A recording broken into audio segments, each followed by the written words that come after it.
हरिओम, सबको राम राम। आज देश और दुनिया जिस प्रकार से पर्यावरण की माल से जो पर्यावरण का जो दूषित हो रहा है उसके जो मार से झेल रही है उसे इनकार नहीं किया जा सकता।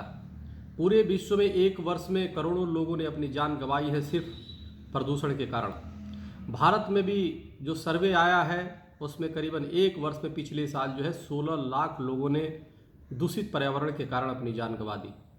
ये आंकड़े हैं, अभी इस कितने हुए होंगे। मेरे कहने का मेरा मतलब यह है कि पर्यावरण अगर स्वस्थ है तो आप स्वस्थ हैं, क्योंकि कहा गया शास्त्रों में प्रकृति ही परमात्मा है। तो जब आपने परमात्मा को स्वच्छ नहीं किया, जब परमात्मा की आप मंदिर जाते हो, मंदिर की कितनी साफ सफाई, रंग रोगन और कितनी सजावट करते हो, खुशबू उसमें बिखेरते हो, लेकिन यहाँ अपने जो पृथ्वी पे जो हमें जान, हमें प्राण ऊर्जा देने का काम करता है, पेड़ पौधे, उसकी हम कटाई करते हैं।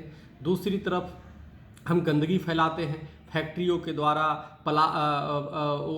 खेतों को जो पराली है उसको जला करके और अनेक तरीके से कूड़े जला देते हैं, टायर जला देते हैं और अनेक चीज़ें ऐसे काम करते हैं जिससे प्रदूषण भयंकर बढ़ रहा है।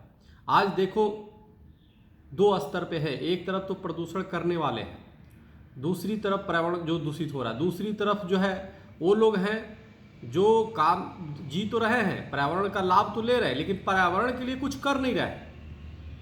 आज जरूरी है एक तो पर्यावरण जो कार्य है उसको, पर्यावरण की जो संतुलन करने की व्यवस्था है, कानून बनाने की व्यवस्था है, पर्यावरण जो दूषित कर रहा है वो काम सरकार की है, लेकिन दूसरी काम वृक्षारोपण का काम हम स्वयं का है, हम सबका है और कर्तव्य है, क्योंकि हमारी प्राण वायु जो है वही है। अगर ऑक्सीजन नहीं होगा तो हम सब खत्म हो जाएंगे, और स्वस्थ अगर माहौल नहीं होगा तो हमारी बुद्धि भी खराब हो जाएगी, और फिर बुद्धि खराब होगी तो हम सब खराब हो जाएंगे। जब सोच खराब हो जाएगी, जब हमें सही चीज़, जैसा अन्न वैसा मन, तो जब हमें ऑक्सीजन ही नहीं मिल पाएगा तो हम ठीक से काम नहीं कर पाएंगे। इसी कड़ी में मैं बताना चाहता हूं कि हमारे अमरोहा के एसडीएम जो मांगेराम चौहान जी हैं, उनका मैंने पेपर में पढ़ के बड़ा हमें अच्छा लगा कि एक सरकारी पद पे बैठ करके उन्होंने जो एक साथ 51 में जो आते हैं जो मारपीट करके या अनेक जमानत देने के, उन्होंने शर्त रख दिया कि कोई 5 पेड़ अपने खर्च पे लगाए, कोई 2 करे और और उनको एक फार्म भरवा करके उनको छोड़ने का काम किया।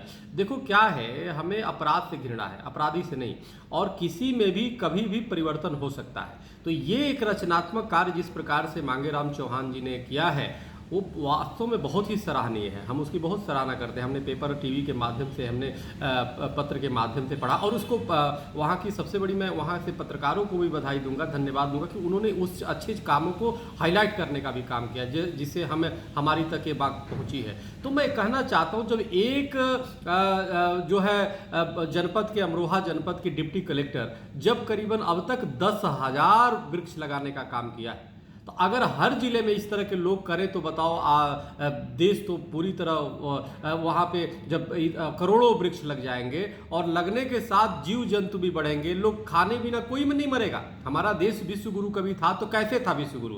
यही था, हमारे पास अपने पेड़ पौधे थे, हमारे बाग बगीचे थे, लोगों की गाड़ियों की तुलना नहीं होती कि तुम्हारे पास कितने गाड़ी है, हमारे तुलना कैसे होती थी, हमारे देश में कितने बाग है, कितने बगीचे हैं, कितने आपके पास मवेशी है, कितने गौए हैं, इससे हमारी हैसियत देखी जाती थी। लेकिन आज क्या है, आज लोगों को घर में कुत्ता लोग पालते हैं और वृक्ष लगाने के नाम पे भग जाते हैं और कहते हैं पर्यावरण दूषित है। अरे दूषित है तो आपका भी तो दायित्व है। अगर जितना आप अपने घर में कुत्ते को ध्यान देते हो और अगर उससे अगर 10% अपनी समय निकाल के एक वृक्ष को आप ध्यान दो, तो एक वृक्ष पूरे जीवन में हजारों लोगों की जान बचाता है और लोगों की जीवन प्राणवायु देता है। तो इस तरह हम चाहते हैं कि पूरे देश में फलदार वृक्ष लगे, और सरकार से भी मेरी निवेदन है कि जिस प्रकार से श्री मांगेराम चौहान जी काम कर रहे हैं अमरोहा के जनपद के डिप्टी कलेक्टर, उस तरह के लोगों को जो पर्यावरण प्रेमी है, जो मानवता प्रेमी है, जो पर्यावरण प्रेमी हो मानवता प्रेमी होगा, ये ध्यान देना होगा।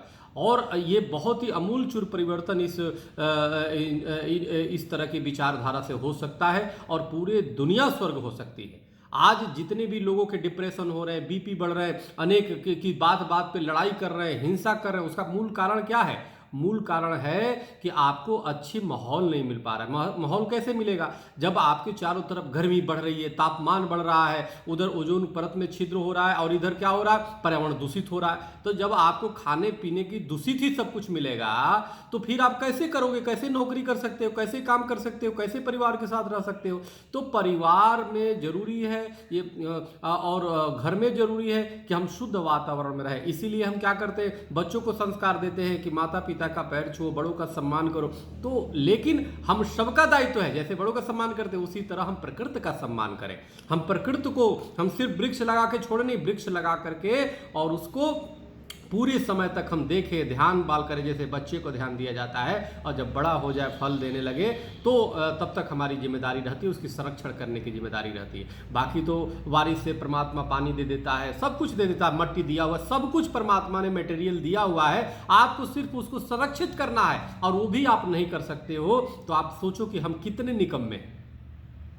मट्टी तो हम बना के लाते नहीं, हवा तो बना के लाते नहीं, पानी तो बना के लाते नहीं, वृक्ष भी बना के तो लाते नहीं। हम अपने लेबोरेटरी में वृक्ष बना रहे हैं और पौधे बना रहे हैं, बीज बना रहे हैं। सब कुछ हमें प्रकृति देती है। और वो किसके लिए देती है? हमारे लिए देती है। अगर वो लगाएंगे तभी हमारी प्राणवायु चलेगी, तभी हम जिंदा रहेंगे। और उसको भी हम नहीं कर रहे हैं, यानी कि हम जिस डाल पे बैठे उसी को काटे जा रहे हैं। तो इतनी बड़ी मूर्खतापूर्ण काम। और क्यों मूर्खतापूर्ण काम हो रहा है? क्योंकि हमारा दिमाग दूषित हो गया, हम सबका दिमाग दूषित हो गया है। और पूरी कहीं ना कहीं सरकारें भी, अब सरकार भी सवाल है, सरकार नहीं कर पा रही, लेकिन सरकार भी कितने करें? हम सब अगर जागरूक होंगे, हम एजेंडा पे देखते हैं, एजेंडा में हमें क्या देगा सरकार, हमें पार्टियां क्या देगी जी? कर्ज माफ कर देगी, ये कर देगी। सबसे पहले हर पार्टियों को एजेंडा में हम डलवाने का प्रयास करें कि वृक्ष कितने लगाएगी। आपके जिस राजनीतिक पार्टी के लोग ज्यादा वृक्ष लगाने में और प्रोत्साहन देंगे, उसको हम वोट देंगे। और सरकार बनने के बाद जो ज्यादा वृक्ष का संरक्षण करेगा, वृक्ष लगाने वालों को पुरस्कार देगा, उत्साहित करेगा, उसको सम्मानित करेगा, उसको हम वोट देंगे। ये हमारा एजेंडा होना चाहिए। क्योंकि अगर हमें कोई कर्ज हमारा माफ कर दिया, अगर हमें 10,000 रुपये बैंक में डाल दिए, 15 लाख भी डाल दिए, उससे हमारा जीवन नहीं चलने वाला। अगर वृक्ष ही न रहे, अगर पर्यावरण दूषित रहे, तो हम मर जाएंगे, ज़्यादा नहीं चलेंगे। और अगर कुछ दिन चलेंगे भी तो दिमाग भ्रष्ट हो जाएगा, एक दूसरे से लड़ाई लड़ेंगे, पागल बने रहेंगे। तो इसलिए हम ये अमरोहा के डिप्टी कलेक्टर जो श्री मांगे राम चौहान जी हैं, उनके द्वारा जो कार्य किए जा रहे हैं, उस पैटर्न पे हम चाहते हैं पूरे देश में काम करें। और सरकार, उत्तर प्रदेश की योगी जी बहुत अच्छे व्यक्ति हैं, मैं उनसे भी आग्रह करूंगा कि ऐसे जो हमारे उत्तर प्रदेश में अधिकारी हैं, इनसे इनको एक मॉडल बना करके और तमाम ऐसे लोग हैं अपने अपने स्तर पे काम कर रहे हैं, उन सबका एक समूह बनाने की आवश्यकता है। उस समूह बना करके और पर्यावरण जो दूषित है उसके खिलाफ एक अभियान चलाने की आवश्यकता है। अभी चीन और पाकिस्तान से और सखोई का प्रयोग हम करके क्या किस पे विजय प्राप्त करेंगे, जब तक हम खुद ही अशुद्ध वातावरण में जी रहे हैं। तो इसलिए सुखोई का प्रयोग बाद में करें, लड़ाई तो हम लड़ लेंगे, पहले दिमाग तो अपना तो स्वस्थ करें। बच्चे मर रहे हैं, बुजुर्ग मर रहे हैं, सांसों की बीमारी से लोग मर रहे हैं, और आगे तो और भयावह स्थिति होगी। लोग जवान भी नहीं हो पा रहे, आज सर्वे में आए, लोग जवान भी नहीं हो पा रहे, बच्चा हो रहे, बुढ़ा हो जा रहा है। क्यों? क्योंकि आपकी पर्यावरण अशुद्ध है, प्रदूषण है। तो इस प्रदूषण को समाप्त करने के लिए एक भयंकर युद्ध अपने देश में करना होगा। जो प्रदूषण के खिलाफ जो युद्ध में जो सैनिक है, हम तो बधाई देते हैं, हम नमन करते हैं मांगे राम चौहान जी जो डिप्टी कलेक्टर हैं अमरोहा के, कि एक सरकारी पद पर बैठ के उन्होंने इस तरह की अभियान छेड़ा है। मैं उनको बहुत बहुत एक हिंदू महासभा और संत महासभा की तरफ से मैं उनको मंगल कामना करते हैं, उनके उज्जवल भविष्य की। और तमाम ऐसे लोग जो अलग अलग क्षेत्रों में पर्यावरण के लिए काम कर रहे हैं, हम चाहते हैं कि सब एक मंच पे आए। अगर सब एक मंच पे आए तो निश्चित रूप से एक प्रकृति के लिए समुद्र मंथन होगा। और उस समुद्र मंथन में जैसे सूर असुर की समुद्र मंथन हुआ था, उसी प्रकार से पर्यावरण के खिलाफ समुद्र मंथन होगा, जो प्रदूषण के खिलाफ समुद्र मंथन होगा। और उसमें देखना नवरत्न होगा, नवरत्न आएगा जो मानवता के लिए काम करेगा। तो इसलिए हम चाहते हैं कि पर्यावरण के लिए हम सब आगे बढ़े, हम अपनी अपनी ईगो को छोड़े, अपनी अपनी अहंकार को छोड़े, अपनी अपनी लोभ चीज़ों को छोड़ दें। अगर ये प्रकृति है तो ही हम हैं। तो इसलिए हम सब मिलकर के, एक साथ मिलकर के इस प्रदूषण के खिलाफ एक युद्ध लड़े, एक धर्म युद्ध लड़े और इस दुनिया को स्वर्ग बनाए, इस देश को स्वर्ग बनाए। तो ही हम लगता है कि कुछ हो पाएगा। आज देखो अमेरिका का राष्ट्रपति ने कह दिया कि भारत की हवाओं में जहर है, भारत की हवा दूषित है। देश दुनिया हंस रहा है, जो हमारा भारत कभी विश्वगुरु हुआ करता था। तो इसलिए ऐसे जो प्रकृति का संरक्षण करने वाले लोग हैं उनका साथ दे, समर्थन दे, बेहिचक उनके साथ आगे बढ़े। हम एक एक नींव की ईंट बन करके और पर्यावरण को बचाने का काम करें। इससे बड़ा धर्म का काम कुछ नहीं हो सकता, इससे बड़ा मानवता का काम कुछ नहीं हो सकता।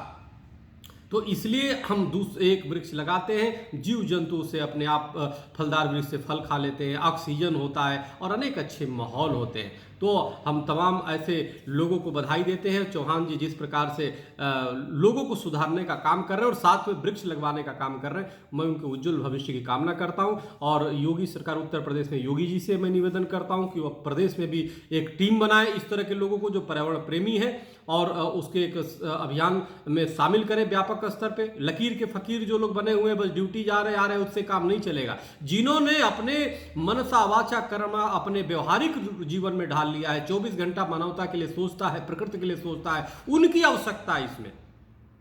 और उसी प्रकार से मैं केंद्र सरकार से भी हम आग्रह करते हैं प्रधानमंत्री मोदी जी के लिए, और इसलिए मैं पत्र भी भेजूंगा और स्वयं सरकार से मैं खुद भी इस वीडियो के माध्यम से हम मांग करते हैं कि पर्यावरण बचाने के लिए आप ऐसे लोगों को एक समूह बनाइए केंद्रीय स्तर पे, जो देश की, मानवता की और विश्व की सेवा करने का काम करे।